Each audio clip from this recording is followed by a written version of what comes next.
Olá pessoal, bem-vindos a mais um vídeo do canal do Corvo.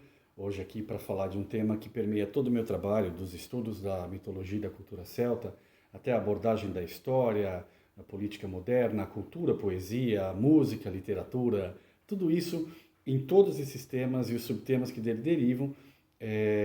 Eu vou tratar desta questão que é a da religiosidade, seja no estudo de um mito, de uma lenda da antiguidade, seja nas modernas tentativas de se restabelecer uma religiosidade, uma espiritualidade mais voltada para a natureza, seja no tratar da literatura e da poesia. Meu enfoque sempre passa pela compreensão de um conceito que o grande escritor e pesquisador romeno Mircea Eliade chama de homo religiosos, ou seja, o ser humano religioso, a religiosidade de todos nós, né? E é importante a gente começar partilhando um pouquinho dessa compreensão para que a gente possa desenvolver isso e ficar claro onde eu quero chegar, o que eu quero compartilhar com vocês hoje. Por Eliade, em todas as épocas, em todos os continentes, nas mais diferentes culturas, o ser humano sempre ansiou e buscou por uma dimensão sagrada da existência.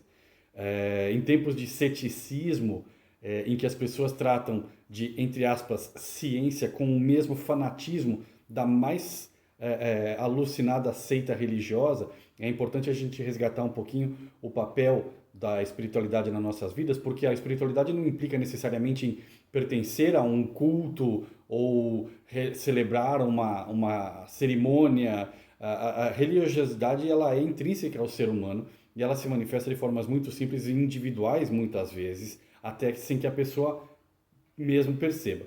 Essa dimensão sagrada da existência, ela faz parte de uma percepção que fica muito clara para quem está em contato com a cultura celta, porque os celtas viam o universo, qualquer coisa do universo, de uma pessoa a uma galáxia, passando por uma pedra, um país, uma cultura, uma música, tudo tem uma manifestação física, sensorial, tudo, essa manifestação física e sensorial, ela é complementada por uma manifestação intelectual, que é a percepção racional, e também tem um aspecto, completando a triplicidade, né, de tudo, espiritual, emocional, de energia, né? Então, se a gente tem essa percepção, é fácil entender que essa dimensão sagrada da existência buscada pelo homem, desde o tempo mais primitivo que o Eliade define, é uma coisa natural de todos nós, intrínseca a todos nós, que sempre existiu e sempre ganhou forma,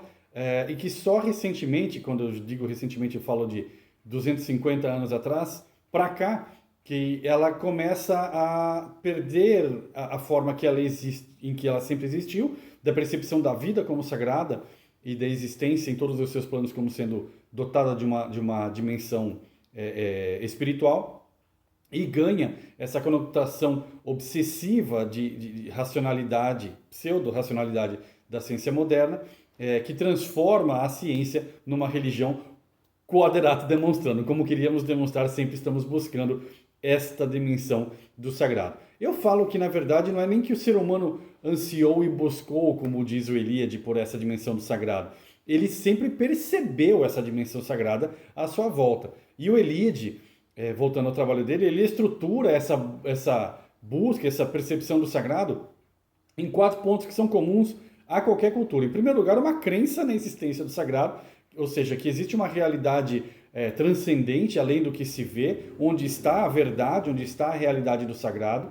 O segundo ponto é um desejo do sagrado em conectar-se à nossa existência, à esfera humana. É uma relação, portanto, de duas mãos entre nós e o sagrado. E um terceiro ponto é a sacralização da realidade tangível, sensorial, pela presença e pelo ingresso do sagrado. A partir do momento em que nós percebemos, ela ganha essa conotação sagrada e que vai gerar, em níveis diferentes ao longo da história, a interface, que é o aspecto da ritualização e do mito, que fortalece aquele que participa nesse contato com o sagrado, e que possibilita a transmissão das lições, dos valores, dos códigos de conduta, do propósito, da direção da existência, tanto do indivíduo quanto da cultura, né, da comunidade na qual ele está inserido, através do contato com o sagrado. Então vejam, a missão do sagrado não é para você acender uma velhinha diante do altar. A missão do sagrado é te dizer quem você é, a função etiológica dos mitos que a gente falou lá atrás, e te dá propósito ou direção a partir de valores, de códigos de conduta. Então nós estamos falando aqui do mais profundo da ética, que a gente podia citar Heidegger, podia citar um monte de gente bacana aqui, mas não é a proposta dos vídeos que eu faço aqui. Aqui a gente é papo reto, sem corte, né? E vocês que, a partir desses estímulos, pesquisem da forma que vocês fizeram, como eu fiz lá atrás, né? E como todos nós, grandes pesquisadores, fazem, sem a BNT, é pela busca mesmo, né, daquilo do teu anseio.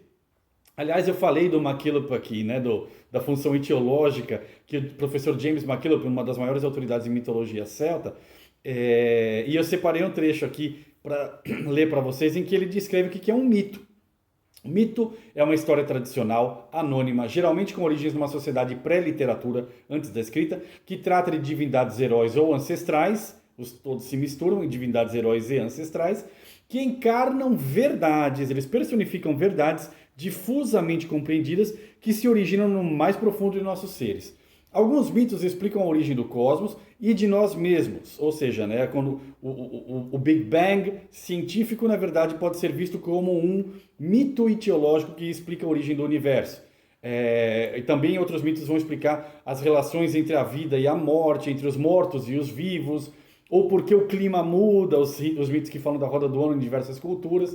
E esta função explicativa, que é a etiologia, que eu citei, não é exclusiva dos mitos, pois também pode ser encontrada nos dogmas religiosos. Então aqui, na nossa imatura insegurança do materialismo moderno, né, das nossas gerações, a gente quer acreditar que a religião é uma mera construção, é um construto social, como se ele não tivesse presente nas mais profundas raízes da existência humana, né? A religiosidade, ela é muito anterior ao racionalismo, né? E o racionalismo não derruba a religiosidade. Na verdade, como toda tentativa de revolução, é uma tomada de lugar. O que o materialismo tenta é assumir o lugar ocupado naturalmente e originalmente pela religião.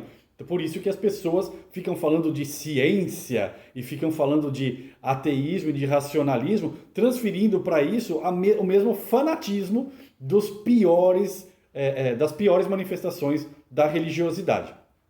A religiosidade, ela é atemporal, ela é universal, ela é superior a qualquer ideologia, e tentar negar a religiosidade do ser humano é tirar um dos 3 pilares do físico, mental e espiritual que eu mencionei ali atrás.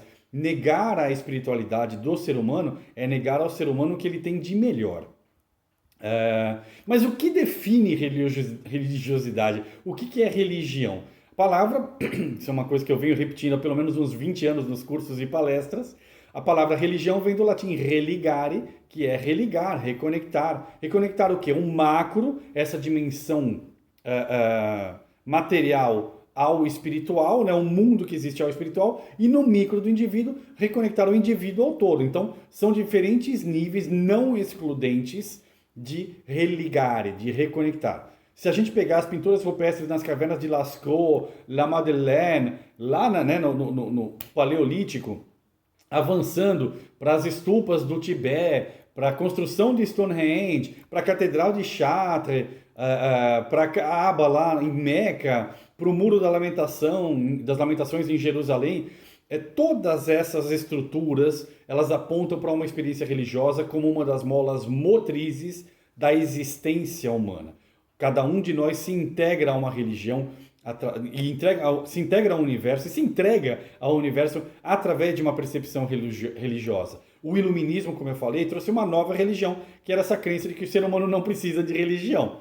Como queríamos demonstrar, ele precisa de religião, precisa acreditar nisso.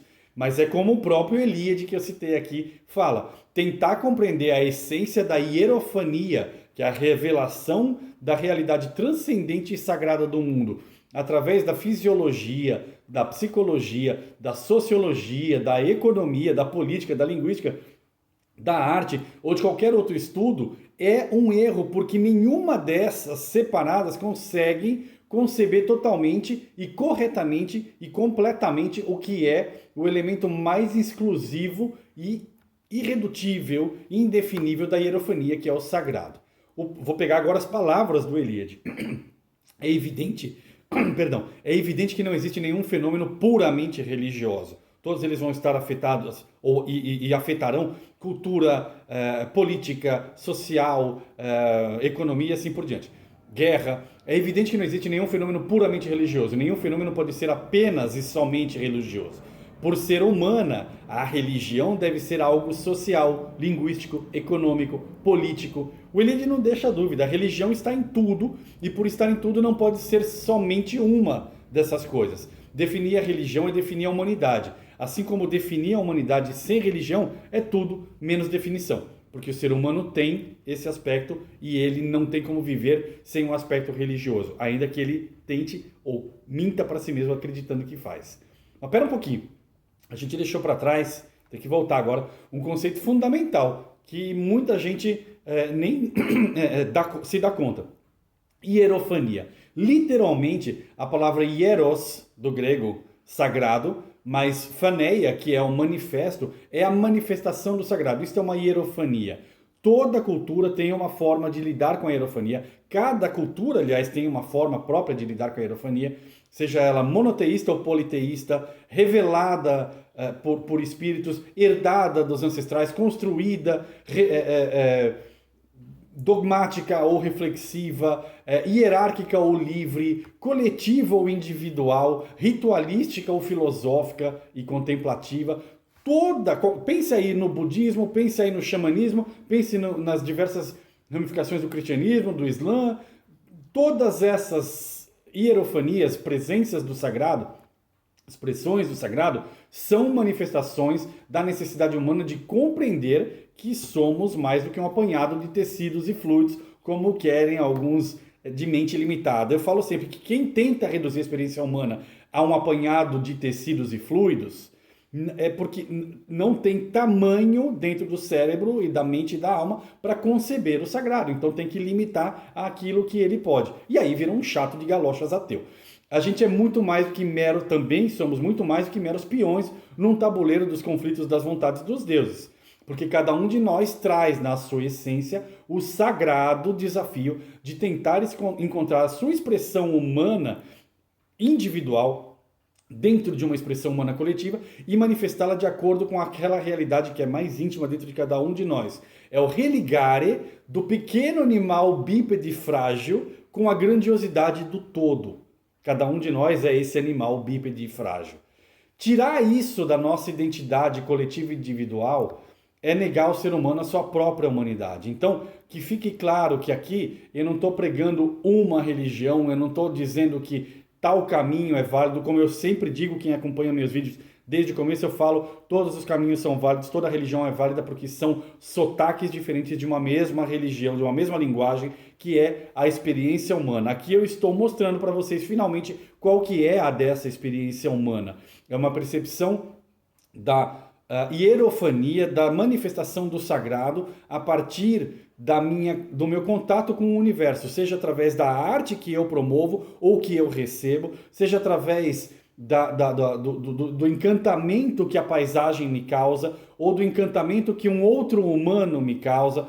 Todas essas são manifestações do sagrado nos seus mais diferentes níveis e elas fazem parte do tecido socioeconômico, cultural, político da humanidade. Por isso que eu falo tanto que não tem como separar a religiosidade do dia a dia. Da mesma forma que você não tem como tirar o dia a dia da religiosidade. Se você estiver fazendo essa separação, em algum momento faltou uma pecinha no seu quebra-cabeças. E eu espero que este vídeo esteja dando uma dica de onde encontrar essa pecinha faltante, em que a gente seja capaz de entender que todos nós, como homo-religiosos, como seres religiosos, temos, ainda que neguemos, essa necessidade de entender o sagrado no nosso dia a dia, e esse sagrado se dá das formas mais diferentes. O acender de uma vela, o acender de um incenso, uma prece, um mantra, ou uma gratidão ao sol que brilha e seca a sua roupa, ao caminho asfaltado que te leva ao trabalho, que te traz o sustento. Precisamos resgatar o sagrado e ele não está apenas nos grandes templos e catedrais, mas especialmente dentro de cada um de nós. Obrigado pela atenção de vocês. Clique, like, abraço.